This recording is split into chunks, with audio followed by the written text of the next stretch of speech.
বিসমিল্লাহির রহমানির রহিম। হে সমস্ত জগতবাসী, হিন্দু, বৌদ্ধ, খ্রিস্টান, মুসলমান সকল ধর্মের লোকের সামনে আজকে এই আলোচনাটি করব।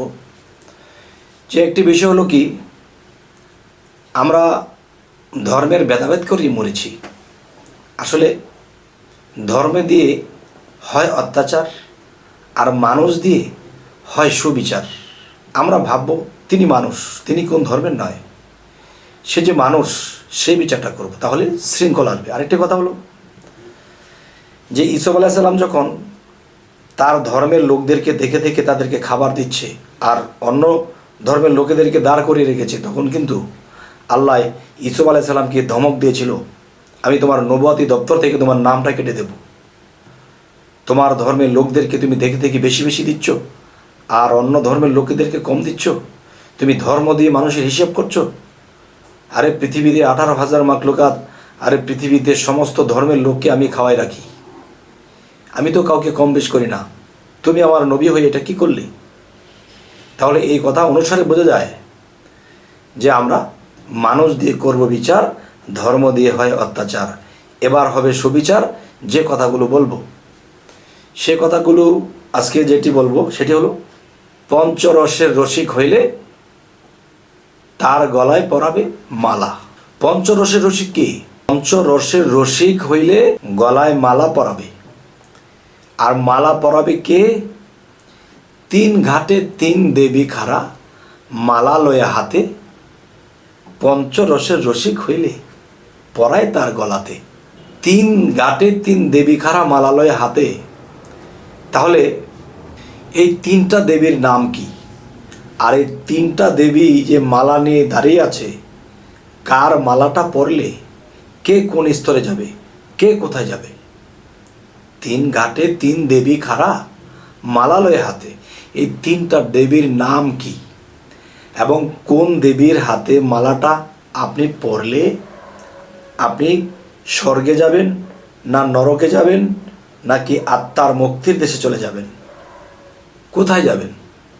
আচ্ছা, একটি নারী ইরা, আরেকটি নারী পিঙ্গলা, আরেকটি নারী সুষুম্না।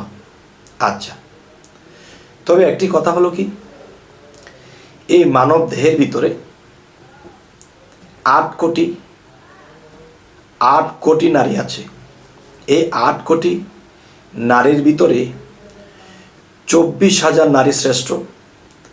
এই 24,000 নারীর ভিতরে 7,024টি নারী শ্রেষ্ঠ, এবং সেই 24টি নারীর ভিতরে কয়জন শ্রেষ্ঠ? 3 জন শ্রেষ্ঠ। 3 জন শ্রেষ্ঠ নারীর ভিতরে কার কি নাম? ইরা, পিঙ্গলা, সুষুম্না। আচ্ছা, যদি কেউ ইরার পথে যায়, সে যদি ইচ্ছে করে যে আমি মুক্তির পথের মালা যেই দেবীর হাতে, তার থেকে নিয়ে আমি গলায় পরব, না বাবা, পারবেন না। কারণ আপনার প্রেমভক্তি এবং আল্লাহর প্রতি পূর্ণ বিশ্বাস ভক্তি এবং সাধন শক্তি যদি আপনার না থাকে, তাহলে আপনি পারবেন না। তাহলে এই 3টি নারীর ভিতরে শ্রেষ্ঠ নারী হলো সুষুম্না নারী।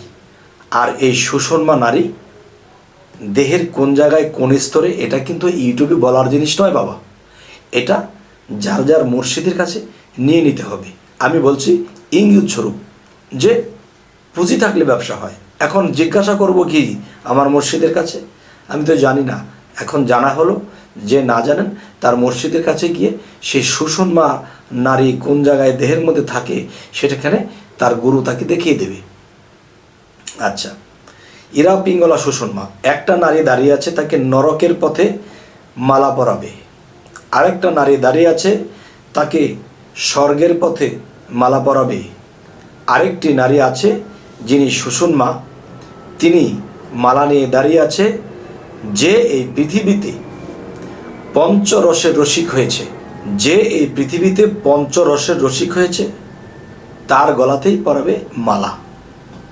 এখন আসল কথা হবে বলা, সেটি হলো, দেখেন যে পঞ্চ রসের রসিক কাকে বলে? দেখবেন এই অন্তরটার ভিতরে যার, যে দুনিয়ার সুখ শান্তি, দুনিয়ার আমোদ ফুর্তি, দুনিয়ার চাওয়া পাওয়া সমস্ত কিছু থেকে সে নিজেকে বঞ্চিত করে দিয়েছে, এবং এত দুঃখ কষ্টে থাকার পরেও তার মুখের মধ্যে হাসি দেখা যাচ্ছে। কারো দুঃখে কাউকে হেল্প সহযোগিতা করতে যায়, কিন্তু সে দুঃখে থাকলে কেউ তো তাকে হেল্প সহযোগিতা করতে তো আসেই না, বরঞ্চ মানুষ তাকে আরও লানত দেয়, তাকে বকাঝকা করে, আর সে মুখে হাসে, আল্লাহর দিকে ঈশ্বরের দিকে তাকিয়ে থাকে। এ হলো একটি রস। আরেকটি রস হলো কি, যৌবনী যে পানি শক্তিটা আছে মানুষের, যৌবন শক্তি, তাকে আমরা তত্ত্বজ্ঞানে মুক্রমের শক্তি বলা হয়।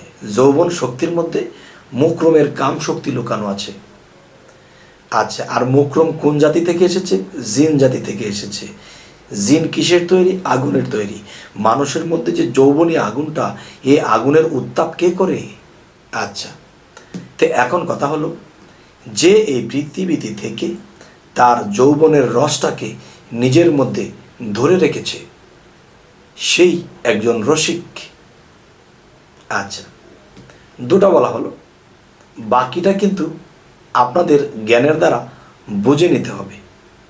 আচ্ছা, আরও একটা বিষয় হলো কি, আরেকটা রস, তিনটা বলবো আর দুইটা আপনারা বলবেন। সে যেদিন মুর্শিদের হাতে হাত দিয়েছে, গুরুর হাতে হাত দিয়েছে, অনেকে বলে থাকে আপনি মুসলমান হয়ে গুরু বলেন কেন? কেন বাবা? গুর অর্থ অন্ধকার, রুহ অর্থ আলো। গুর রুহ। আচ্ছা, গুর অর্থ যদি অন্ধকার হয়ে থাকে, গুরুর ডিউটি কি? একজন ভক্ত অন্ধকারের মধ্যে পড়ে আছে, তখন সেই ভক্তকে টেনে ধরে রুহ মানে আলো, রুহের জগতে মানে আলোর জগতে নিয়ে আসে। আর যে মানুষকে অন্ধকার থেকে ভালো আলোর পথে আনে, সেই মানুষটি হলো গুরু। গুর রুহ আলো অন্ধকার। অন্ধকারে কোনো ভক্ত দাবিত হলে তখন তাকে টান দিয়ে আলোতে নিয়ে আসে। আচ্ছা, যাই হোক, একটা বলতে গিয়ে আরেকটা বলে ফেলছি। তো এখন বিষয়টি হলো, দেখুন যে আরেকটা রস, পঞ্চরস, এর মধ্যে আরেকটা রস হলো তার মুর্শিদ, তার গুরু তাকে বলেছিল, বাবা তুমি কি কি খেতে পছন্দ করো, কি কি দেখতে পছন্দ করো, কি কি বলতে পছন্দ করো, এবং কি তোমার মনের চাহিদা, সব কিছু বলো। তখন তিনি সব কিছু বললেন। তার নারীর দিকেও একটু চাহিদা ছিল, এটাও বলেছে। তার এই খাবারটার দিকে তার মন ছিল, এটা খেতে ইচ্ছা করে, এই ধরনের কাপড়টা পরতে ইচ্ছা করে, এমুক দিকে আমার দৃষ্টি দিতে ইচ্ছা করে, এই জিনিসটা খেতে ভালো লাগে। সমস্ত কিছু যখন তার মুর্শিদের কাছে বলেছে, তার মুর্শিদ তাকে কি বলেছে, বাবা তোমার কাছে যে জিনিসগুলো শুনলাম, যে জিনিসগুলো তোমার ভালো লাগে, আজকের পর থেকে যতদিন তুমি বাঁচবে এই জিনিসগুলো বর্জন করে দেবে, এই জিনিসগুলো আর করবে না। তখন কি হলো? তখন এমনি তো তিনি ত্যাগী, আরও বানিয়ে দিল ত্যাগী। সে কিছুদিন হয়ে গেল রোগী। কি করি? তাহলে পাঁচটা রসের মধ্যে আমি তিনটা রসের কথা বললাম। এই পঞ্চরস যার মধ্যে সেটিং করে ফেলেছে, সেই মানুষটির ভিতরে শুধু আলো আর আলো, অন্ধকার নেই। তখন ওরকম ব্যক্তি, তখন সেই শোষণমা নারী যে আছে, আচ্ছা এখন কথা হলো শোষণমা নারী, অনেকে ভাববে এটা কি আসলে এরকম মহিলা নারী? যে আপনি যেমন ভাবেন সমস্যা নেই,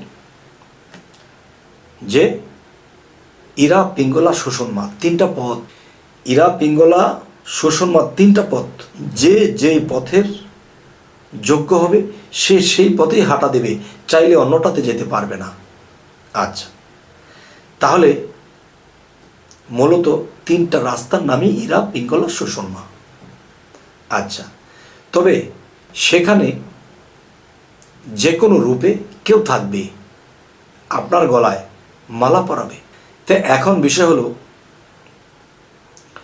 যে আপনারা যদি ভাবেন যে না আমি মানছি না, তাহলে আপনারটা জানাবেন।